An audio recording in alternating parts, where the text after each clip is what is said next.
शहादा डोंगरगाव रोडवर संतापजनक प्रकार, पादचारी मार्ग उद्ध्वस्त, पाटबंधारे विभागाचा नाला बुजवण्याचा प्रयत्न, ब्रिटिशकालीन पादचारी मार्गावर बुलडोझर संस्कृती, खेते येथील प्लॉटधारक रडारवर, नंदुरबार जिल्ह्यातील शहादा शहरातील डोंगरगाव रोडावर काही धनाढ्य प्लॉटधारकाकडून संतापजनक प्रकार घडत असल्याचे समोर आले आहे.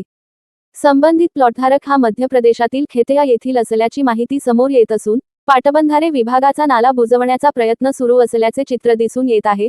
त्यामुळे नागरिकांमध्ये तीव्र संताप व्यक्त होत आहे. मिळालेल्या माहितीनुसार परिसरातील ब्रिटिशकालीन पादचारी मार्ग फुटपाथ जाणीवपूर्वक उद्ध्वस्त करण्याचे प्रकार दिवसाढवळ्या सुरू आहेत. पादचारी मार्गावर मुरुम टाकून तो खराब करण्यात येत असल्यामुळे नागरिकांना चालणे कठीण झाले आहे. तसेच अपघाताचा धोका देखील वाढला असल्याने स्थानिक नागरिकांनी नाराजी व्यक्त केली आहे. दरम्यान या पादचारी मार्गावर अनेक छोटे मोठे भाजीपाला विक्रेते व फेरी विक्रेते आपला उदरनिर्वाह करतात. मात्र त्यांना बसू नये यासाठी काही प्लॉटधारकांकडून जाणीवपूर्वक मुरुम टाकून जागा अडवली जात असल्याचा आरोप स्थानिक विक्रेत्यांनी केला आहे.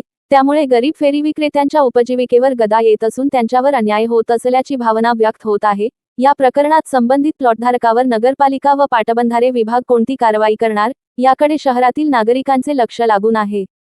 प्रशासनाने तातडीने लक्ष घालून पादचारी मार्ग व पाटबंधारे विभागाच्या जागेवरील बेकायदेशीर हस्तक्षेप थांबवावा, अशी मागणी नागरिकांकडून जोर धरत आहे.